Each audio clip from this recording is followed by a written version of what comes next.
this vote, the ayes are 218, the nays are 211, with one answering present. The resolution is adopted.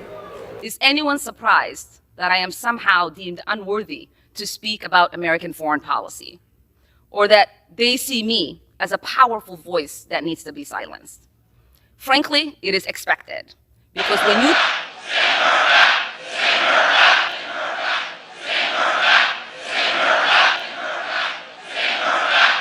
Buckle up, guys. Today we are going to walk straight into the moment this controversy officially boiled over. The House vote wasn't symbolic or procedural, it was decisive and public. With 218 votes in favor, lawmakers removed Ilhan Omar from the Foreign Affairs Committee, ending years of growing tension. From a third-party view, this wasn't sudden retaliation but the result of accumulated frustration. Supporters framed it as enforcing standards, not silencing dissent. The message was clear: influence over foreign policy comes with limits. Thank you, Mr. Speaker. We've heard from my colleagues the reasons why the Representative Omar should be removed from this committee, but I feel like all the reasons have not just yet been stated, which is why I rise to add for the record. We've heard about the comments that were made regarding anti-Semitism and anti-Israeli views, but I rise to add to the record that as a member of the Foreign Affairs Committee, I've sat there and heard the representative actually spew anti-American rhetoric as well. I've been in that committee room where the representative equates Israel and the United States to Hamas and the Taliban. Absolutely unacceptable for a member of that committee. I've also heard the representative equate that it is the United States' fault that there is turmoil in Venezuela. That is not because of the oppressive socialist and communism that has spread throughout Central and South America and Venezuela at the hands of the Maduro and Hugo Chavez regimes. That is unacceptable.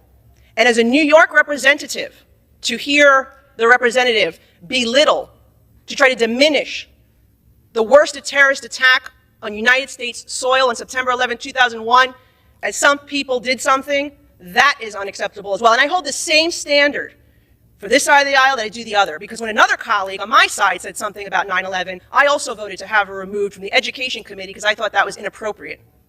So I'm being consistent here, and I hope my colleagues will do the same to show that this is about consistency and accountability, because we should not have an individual with those views on the committee that is tasked with representing our country and our Congress to foreign nations. I yield back. Censuring Representative Ilhan Omar of Minnesota. Whereas elected members of Congress take an oath to bear true faith and allegiance to the United States without any mental reservation or purpose of evasion. Whereas Representative Ilhan Omar took an oath of allegiance to the United States upon becoming a citizen, declaring, "I absolutely and entirely renounce and abjure all allegiance and fidelity to any foreign prince, potentate, state, or sovereignty, of whom or which I have heretofore been a subject or citizen." Whereas on January 27, 2024, Representative Omar gave remarks at an event in Minneapolis in which she made treasonous statements. Whereas Representative Omar said she has spoken to many Somalians who asked her to intercede for the Somali government by pressuring the United States government into certain actions. Whereas Representative Omar assured the Somalians she spoke to, the U.S. government will only do what Somalians in the U.S. tell them to do. They will do what we want and nothing else. They must follow our orders, and that is how we will safeguard the interest of Somalia. Whereas Representative Omar continued, "For as long as I am in U.S. Congress, Somalia will never be in danger. Its waters will not be stolen by Ethiopia or others. Sleep in comfort knowing I am here to protect the interest of Somalia from inside the U.S. system." Whereas George Washington warned in his farewell address of 1796 to guard against the impostures of pretended patriotism, and further declared citizens by birth or choice of a common country, that country has a right to concentrate. All right, guys, this is where the debate sharpens and emotions rise. Lawmakers took the floor to justify the decision, pointing to a pattern they said showed poor judgment. Comparisons involving the U.S., Israel, and terrorist groups were repeatedly cited. Critics also revisited remarks on Venezuela and 9/11 that many Americans found offensive. From an outside perspective, this section shows Congress wrestling with free speech versus responsibility. The argument wasn't about disagreement, it was about fitness for sensitive committees. Your affections. The name of American, which belongs to you in your national capacity, must always exalt the just pride of patriotism more than any appellation derived from local discriminations. Whereas these statements by Representative Omar clearly violate the oath she took as an elected member of Congress to defend and protect the United States Constitution.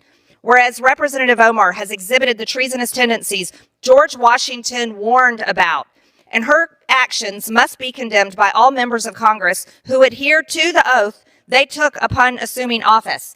And whereas by openly admitting her efforts to advance Somalia's interest using her position as a United States representative, Representative Omar has revealed herself to be a foreign agent acting on behalf of a foreign government. Now therefore be it resolved that Representative Ilhan Omar of Minnesota be censured. Representative Ilhan Omar forthwith present herself in the well of the House of Representatives for the pronouncement of censure.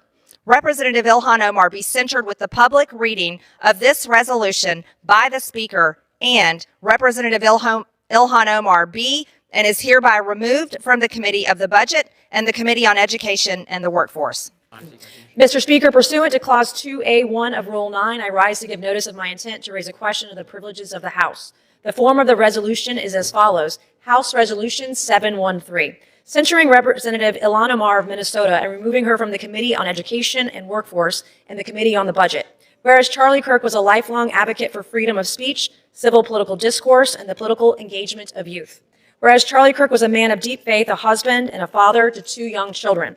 Whereas on September 10th, 2025, Charlie Kirk was assassinated on the campus of Utah Valley University while exercising his First Amendment right to freedom of speech.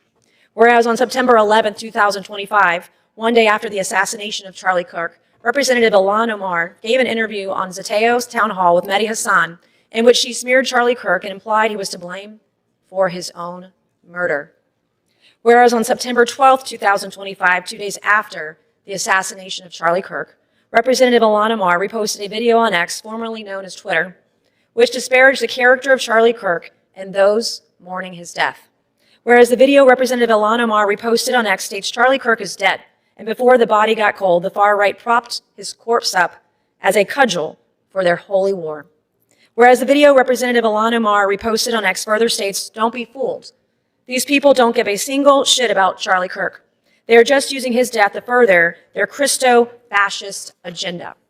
Whereas the video Representative Ilhan Omar reposted on X further states Charlie Kirk was a reprehensible human being. He enacted his political agenda by preying on weak-minded people. He took complex socioeconomic issues and simplified them by pointing fingers at outgroups, demonizing those groups, and sicking his massive following on them.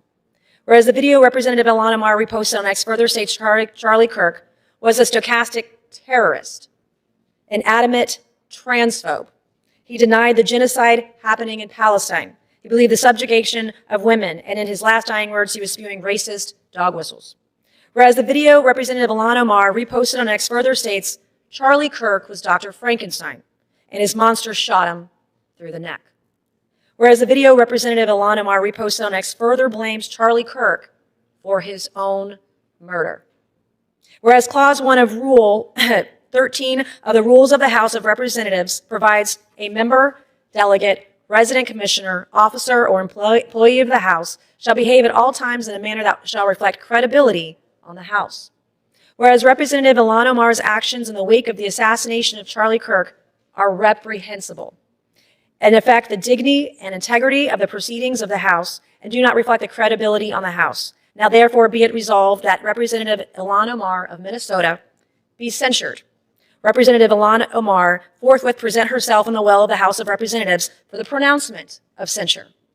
Representative Ilhan Omar be censured with a public reading of this resolution by the Speaker, and Representative Ilhan Omar be and is hereby removed from the Committee on Education and Workforce and removed from the Committee on the Budget. All right, guys, this final part explains why the fallout went beyond committee politics. The censure resolution accused Omar of placing foreign interests above her oath to the United States. George Washington's warnings about divided loyalty were invoked to underline the seriousness. Committee removals followed, locking in real consequences. Whether people agree or not, this vote set a precedent that standards still exist. If this breakdown helped you understand the moment, like the video, subscribe to the channel, and we'll see you in the next video.